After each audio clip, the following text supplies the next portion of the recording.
नमस्कार। आज हम पढ़ेंगे कहानी आहुति, जिसको लिखा है मुंशी प्रेमचंद्र जी ने। आनंद ने गद्देदार कुर्सी पर बैठकर सिगार जलाते हुए कहा, आज बिशंबर ने कैसी हिमाकत की।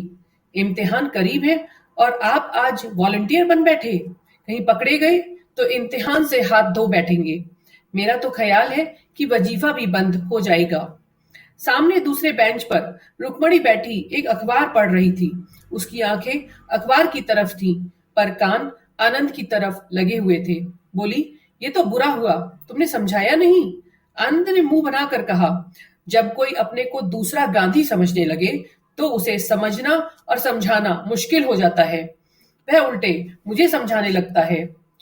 रुक्मणी ने अखबार को समेटकर बालों को संभालते हुए कहा, तुमने मुझे भी नहीं बताया, शायद मैं ही उसे रोक लेती। आनंद ने कुछ चिढ़कर कहा, तो अभी क्या हुआ? अभी तो शायद कांग्रेस ऑफिस में ही हो, जाकर रोक लो। आनंद और बिशंबर दोनों की यूनिवर्सिटी से के विद्यार्थी थे। आनंद के हिस्से में लक्ष्मी भी पड़ी थी, सरस्वती भी। बिशंबर फूटी तकदीर लेकर आया था। प्रोफेसरों ने दया करके एक छोटा सा वजीफा दे दिया था, बस यही उसका जीविका थी। रुक्मणी भी साल भर पहले उन्हीं के समकक्ष थी, पर इस साल उसने कॉलेज छोड़ दिया था। स्वास्थ्य कुछ बिगड़ गया था। दोनों युवक कभी कभी उससे मिलने आते रहते थे। आनंद आता था उसका हृदय लेने के लिए, विशंबर आता था यूं ही। जी पढ़ने में न लगता था, घबराता तो उसे मिलने चले आता था। शायद उससे अपनी विपत्ति कथा कहकर उसका चित्त कुछ शांत हो जाता था। आनंद के सामने कुछ बोलने की उसकी हिम्मत न पड़ती थी। आनंद के पास उसके लिए सहानुभूति का एक शब्द भी न था। वह उसे फटकारता था, जलील करता था और बेवकूफ बनाता था। दिसंबर में उससे बहस करने की सामर्थ्य न थी। सूर्य के सामने दीपक की हस्ती ही क्या। आनंद का उस पर मानसिक आधिपत्य था। जीवन में पहली बार उसने इस आधिपत्य को अस्वीकार किया था और उसी की शिकायत लेकर आनंद रुक्मणी के पास आया था। बिशंबर ने आनंद के तर्क पर अपने भीतर के आग्रह को ढाला, पर तर्क से परास्त होकर भी उसका हृदय विद्रोह करता रहा। बेशक उसका यह साल खराब हो जाएगा, संभव है छात्र जीवन का ही अंत हो जाए, फिर इस 14-15 वर्ष की मेहनत पर पानी फिर जाएगा। न खुदा ही मिलेगा, विसाले सनम ही नसीब होगा। आग में कूदने का क्या फायदा? यूनिवर्सिटी में रहकर भी तो बहुत कुछ देश का काम किया जा सकता है। आनंद महीने में कुछ ना कुछ चंदा जमा कर लेता था। दूसरे मित्रों से स्वदेशी की प्रतिज्ञा करा ही लेता है। बिशंबर को भी आनंद ने यही सलाह दी। इस तर्क ने उसकी बुद्धि को भी जीत लिया, पर उसके मन को ना जीत सका। आज जब आनंद कॉलेज चला गया तो बिशंबर ने स्वराज्य भवन की राह ली। आनंद कॉलेज से लौटा तो उसे अपनी मेज पर बिशंबर का पत्र मिला, जिसमें लिखा था, प्रिय आनंद, मैं जानता हूं कि मैं जो कुछ करने जा रहा हूं वह मेरे लिए हितकर नहीं है, पर न जाने कौन सी शक्ति मुझे खींचे लिए जा रही है। मैं जाना नहीं चाहता पर जाता हूं, उसी तरफ जिस तरह आदमी मरना नहीं चाहता पर मरता है, रोना नहीं चाहता पर रोता है। जब सभी लोग जिन पर हमारी भक्ति है ओखली में अपना सिर डाल चुके हैं, तो मेरे लिए भी अब कोई दूसरा मार्ग नहीं है। मैं अब और अपनी आत्मा को धोखा नहीं दे सकता। इस इज्जत का सवाल है और इज्जत किसी तरह का समझौता नहीं कर सकती। तुम्हारा बिशंबर। खत पढ़कर आनंद के जी में आया कि बिशंबर को लौटा लाए, पर उसकी हिमाकत पर गुस्सा आया और उसी तैश में वह रुक्मणी के पास जा पहुंचा। अगर रुक्मणी उसकी खुशामद करके कहती, जाकर उसे लौटा लाओ, तो शायद वह चला जाता, पर उसका यह कहना कि मैं उसे रोक लेती उसके लिए असहनीय था। उसके जवाब में रोष था, रुखाई थी और शायद कुछ हसद भी था। रुक्मणी ने गर्व से उसकी ओर देखा और बोली, अच्छी बात है, मैं जाती हूं। एक क्षण के बाद उसने डरते डरते पूछा, क्या तुम भी चलोगे? तुम क्यों नहीं चलते? फिर वही गलती। अगर रुक्मणी उसकी खुशामद करके कहती तो आनंद जरूर उसके साथ चला जाता, पर उसके प्रश्न में पहले से ही यह भाव छिपा था कि आनंद जाना नहीं चाहता। अभिमानी आनंद इस तरह नहीं जा सकता। उसके उदासीन भाव से कहा, मेरा जाना व्यर्थ है, तुम्हारी बातों का ज्यादा असर होगा। मेरी मेज पर यह खत छोड़ गया था। जब वह आत्मा और कर्तव्य और आदर्श की बड़ी बड़ी बातें सोच रहा है और अपने को भी कोई ऊंचे दर्जे का आदमी समझ रहा है, तो मेरा उस पर कोई असर ना होगा। उसने जेब से पत्र निकालकर रुक्मणी के सामने रख दिया। इन शब्दों में जो संकेत और व्यंग था, उसने एक क्षण तक रुक्मणी को उसकी तरफ देखने ना दिया। आनंद के इस निर्दय प्रहार ने उसे आहत सा कर दिया था, पर वह एक को समझाकर कि क्षण में विद्रोह की एक चिंगारी सी उसके अंदर जा घुसी। उसने स्वच्छंद भाव से पत्र को लेकर पढ़ा। पढ़ा सिर्फ आनंद के प्रहार का जवाब देने के लिए, पर पढ़ते पढ़ते उसका चेहरा तेज से कठोर हो गया। गर्दन तन गई, आंखों में उत्सर्ग की लाली आ गई। उसने मेज पर पत्र रखा और कहा, नहीं, अब मेरा यह जाना व्यर्थ है। आनंद ने अपनी विजय पर फूल कर कहा, मैंने तो तुमसे पहले ही कह दिया था। इस वक्त उसके सिर पर भूत सवार है, उस पर किसी के समझाने का कोई असर ना होगा। इस साल भर जब साल भर जेल में चक्की पीस लेंगे और वहां से तपेदिक लेकर लौटेंगे या पुलिस के डंडों से सिर और हाथ पांव तुड़वा लेंगे, तो बुद्धि ठिकाने आएगी। अभी तो जय जयकार और तालियों के स्वप्न देख रहे होंगे। रुक्मणी सामने आकाश की ओर देख रही थी। नीले आकाश में एक छाया चित्र सा नजर आ रहा था। दुर्बल, सूखा हुआ नग्न शरीर, घुटनों तक धोती, चिकना सिर, पोपला मुंह, तप, त्याग और सत्य की सजीव मूर्ति। आनंद ने फिर कहा, अगर मुझे मालूम हो कि मेरे प्राणों से देश का उद्धार हो जाएगा, तो मैं आज उसे देने को तैयार हूं। लेकिन मेरे जैसे 150 आदमी निकल ही आए तो क्या होगा? प्राण देने के सिवा और तो कोई प्रत्यक्ष फल नहीं दिखता। रुक्मणी अब भी वही छाया चित्र देख रही थी। वह छाया मुस्कुरा रही थी, सरल मनोहर मुस्कान जिसने विश्व को जीत लिया था। आनंद फिर बोला, जिन महाशयों को परीक्षा का भूत सताया करता है, उन्हें देश का उद्धार करने की सूझती है। पूछिए, आप अपना उद्धार तो कर नहीं पा सकते, देश का उद्धार कैसे कीजिएगा? इधर फेल होने से उधर के डंडे फिर भी हल्के हैं। रुक्मणी की आंखों आसमान की तरफ लगी हुई थी। छायाचित्र कठोर हो गया था। आनंद ने जैसे चौंक कर कहा, हाँ, आज बड़ी मजेदार फिल्म है। चलती हो, पहले शो होकर आएंगे। रुक्मणी ने जैसे आकाश से नीचे उतर कर कहा, नहीं, मेरा जी नहीं लगता। आनंद ने धीरे से उसका हाथ पकड़कर कहा, तबीयत तो अच्छी है। रुक्मणी ने हाथ छुड़ाने की चेष्टा न की, बोली, हाँ, तबीयत को क्या हुआ? तो चलती क्यों नहीं? आज जी नहीं चाहता। तो फिर मैं भी न जाऊंगा। बहुत ही उत्तम, टिकट के रुपए कांग्रेस को दे दीजिए। यह तो टेढ़ी शर्त है, लेकिन मंजूर।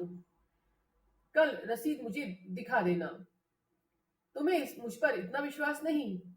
आनंद हॉस्टल चला गया। जरा देर बाद रुक्मणी स्वराज्य भवन की ओर चली गई। ये कहानी आहुति का पहला चरण यही समाप्त होता है। अगले एपिसोड में हम सुनेंगे कहानी आहुति का चरण 2। नमस्कार, आज हम पढ़ेंगे कहानी आहुति का दूसरा चरण।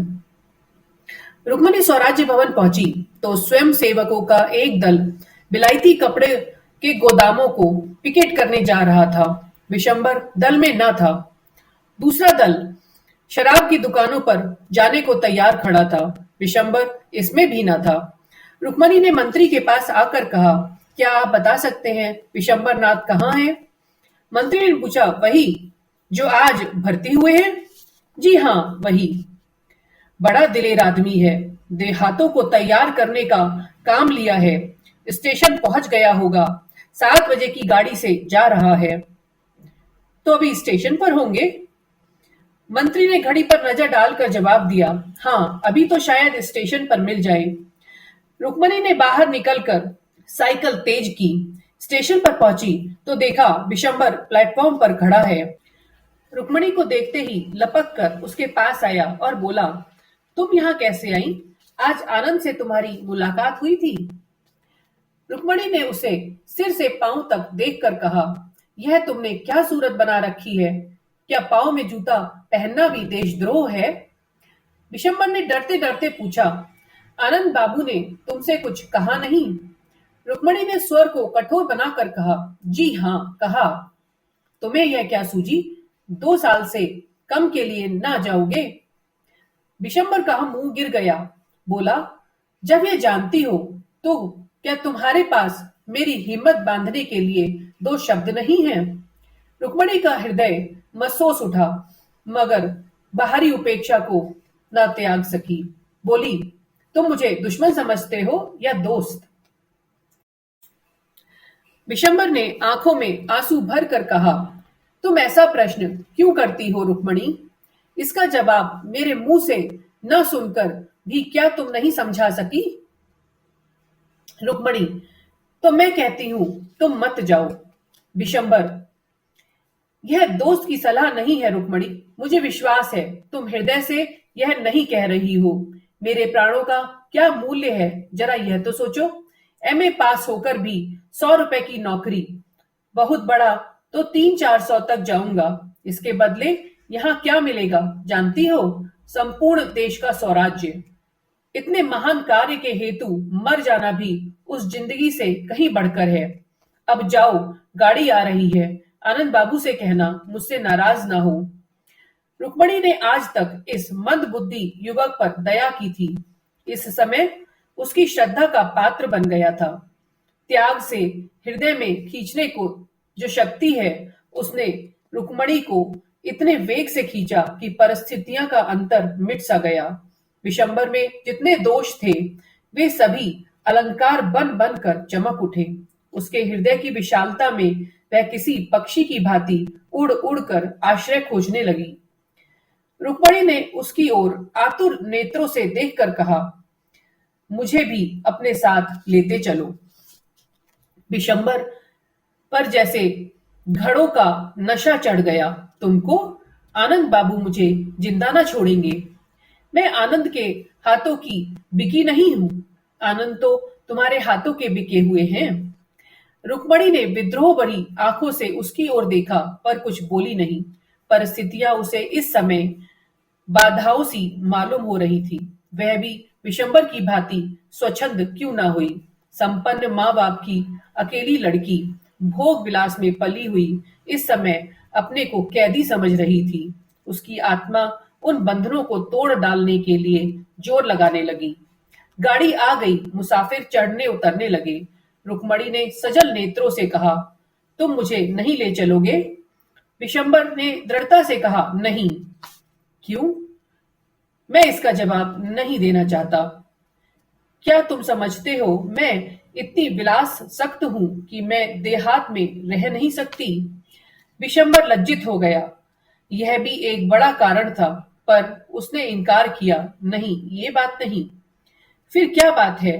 क्या ये भय है पिताजी मुझे त्याग देंगे? अगर यह भय हो तो क्या वह विचार करने योग्य नहीं? मैं उनकी तृण बराबर परवाह नहीं करती। विशंबर ने देखा, रुक्मणी के चांद से मुख पर गर्व में संकल्प का आभास था। वह उस संकल्प के सामने जैसे कांप उठा। बोला, मेरी यह याचना स्वीकार करो रुक्मणी, मैं तुम्हें विनती करता हूं। रुक्मणी सोचती रही। विशंबर ने फिर कहा, मेरी खातिर तुम्हें यह विचार छोड़ना पड़ेगा। रुक्मणी ने सिर झुकाकर कहा, अगर तुम्हारा यह आदेश है तो मैं मानूंगी विशंबर। तुम दिल से समझते हो मैं क्षणिक आवेश में आकर इस समय अपने भविष्य को गारत करने जा रही हूं। मैं तुम्हें दिखा दूंगी यह मेरा क्षणिक आवेश नहीं है, दृढ़ संकल्प है।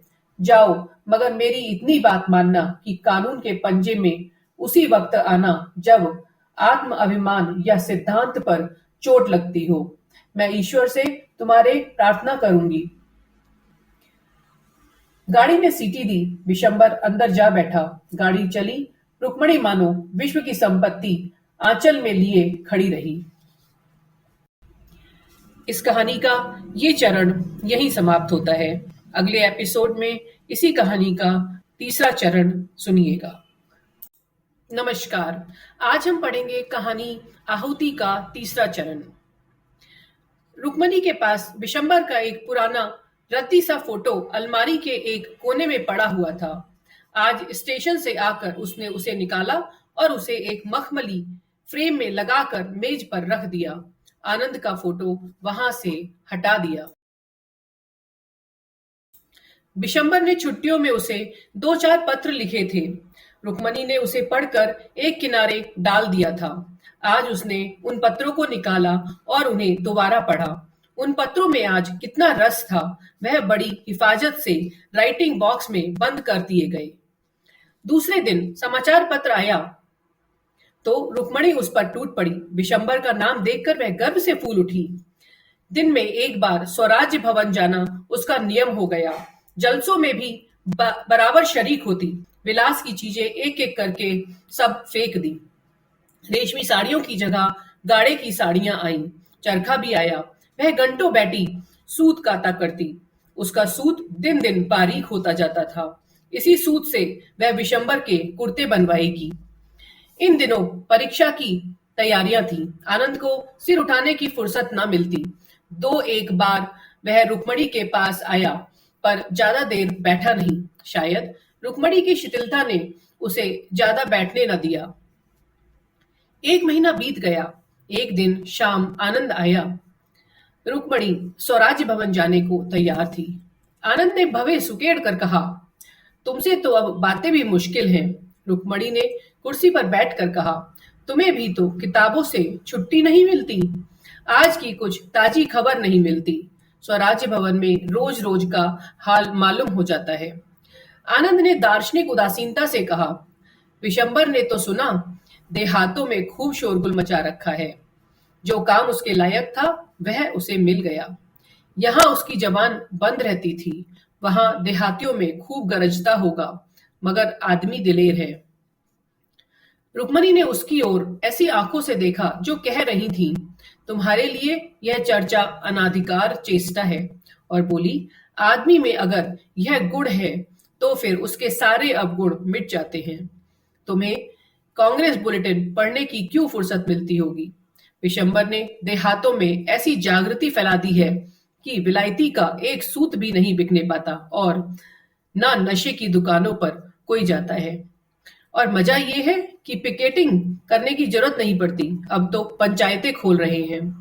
आनंद ने उपेक्षा भाव से कहा, तो समझ लो अब उनके चलने के दिन भी आ गए हैं। रुक्मणी ने जोश से कहा, इतना करके जाना बहुत सस्ता नहीं है। कल तो किसानों का एक बहुत बड़ा जलसा होने वाला था। पूरे परगने के लोग जमा हुए होंगे। सुना है आजकल देहातों में कोई मुकदमा ही नहीं आता। वकीलों की नानी मरी जा रही है। आनंद ने कड़वेपन से कहा, यही तो स्वराज्य का मजा है कि जमींदार, वकील और व्यापारी सब मरे, बस केवल मजदूर और किसान रह जाएं। रुक्मणी ने समझ लिया आज आनंद तुल कर आया है। उसने भी जैसे आस्तीन चढ़ाते हुए कहा, तो तुम क्या चाहते हो कि जमींदार और वकील और व्यापारी गरीबों को चूस चूस कर मोटे होते जाएं, और जिन सामाजिक व्यवस्थाओं में ऐसा महान अन्याय हो रहा है उनके खिलाफ जबान तक न खोली जाए। तुम तो समाज शास्त्र के पंडित हो, क्या किसी अर्थ में यह व्यवस्था आदर्श कही जा सकती है। सभ्यता के 3 मुख्य सिद्धांतों का ऐसी दशा में किसी न्यूनतम मात्रा में भी व्यवहार हो सकता है। आनंद ने गर्म होकर कहा, शिक्षा और संपत्ति का प्रभुत्व हमेशा रहा है और हमेशा रहेगा। हाँ, उसका रूप भले ही बदल जाए। रुक्मणी ने आवेश से कहा, अगर स्वराज्य आने पर भी संपत्ति का यही प्रभुत्व रहे और पढ़ा लिखा समाज यूं ही स्वार्थंध बना रहे तो मैं कहूंगी ऐसे स्वराज्य का ना आना ही अच्छा। अंग्रेजी महाजनों की धन लोलुपता और शिक्षितों का स्वाहित ही हमें पीछे डाल रहा है। जिन बुराइयों को दूर करने के लिए आज हम प्राणों पर हथेली पर लिए हुए हैं, उन्हीं बुराइयों को क्या प्रजा इसलिए सिर चढ़ाएगी कि वे विदेशी नहीं स्वदेशी हैं? कम से कम मेरे लिए तो स्वराज्य का यह अर्थ नहीं है कि जॉन की जगह गोविंद बैठ जाए। मैं समाज की ऐसी व्यवस्था देखना चाहती हूँ जहां कम से कम विषमता को आश्रय न मिल सके। आनंद ने कहा, यह तुम्हारी निज की ही कल्पना होगी। रुक्मणी ने कहा, तुमने अभी तक इस आंदोलन का साहित्य पढ़ा ही नहीं। आनंद, ना पढ़ा है न पढ़ना चाहता हूं। रुक्मणी, इससे राष्ट्र की कोई बड़ी हानि न होगी।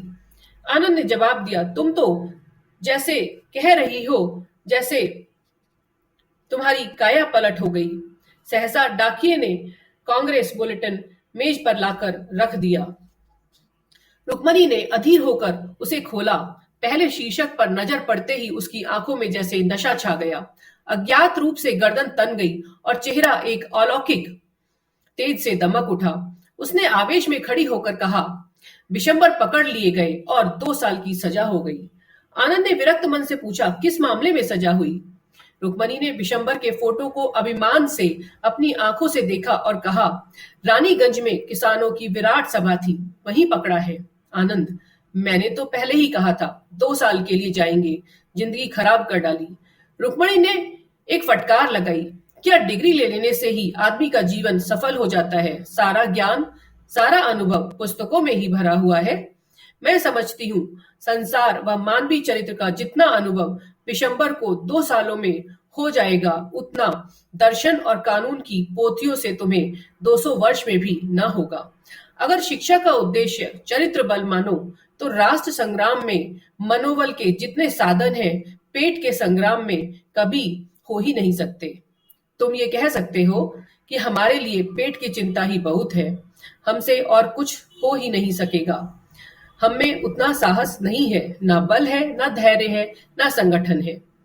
तो मैं मान जाऊंगी, लेकिन जाति हित के लिए प्राण देने वालों को बेवकूफ बनाना मुझसे सहा नहीं जाएगा।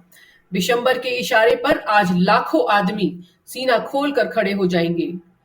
तुम में है जनता के सामने खड़े होने का हौसला?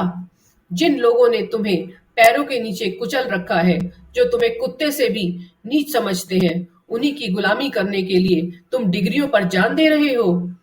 तुम इसे अपने लिए गौरव की बात समझो, मैं नहीं समझती। आनंद तिलमिला उठा, बोला, तुम तो पक्की क्रांतिकारिणी हो गई हो इस वक्त। तुम तो जैसे वह रही नहीं, बिल्कुल काया पलट हो गई है। रुक्मणी ने उसी आवेश में कहा, अगर सच्ची बातें तुमको खरी लगती हैं और तुम्हें क्रांति की गंध आती है तो इसमें मेरा दोष नहीं। आज बिशंबर को विदाई देने के लिए जलसा जरूर होगा, क्या तुम उसमें जाओगी? रुक्मणी ने उग्र भाव से कहा, जरूर जाऊंगी, बोलूंगी भी, और कल रानीगंज में चली जाऊंगी।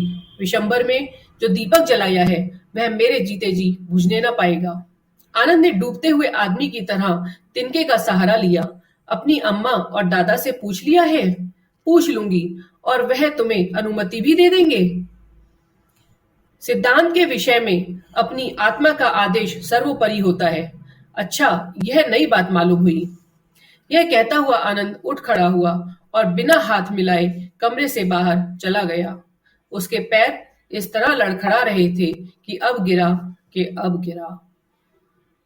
और इसी के साथ कहानी आहुति का आखिरी चरण यहीं समाप्त होता है और इसी के साथ कहानी समाप्त होती है। अगले एपिसोड में मिलेंगे फिर एक नई कहानी के साथ। नमस्कार।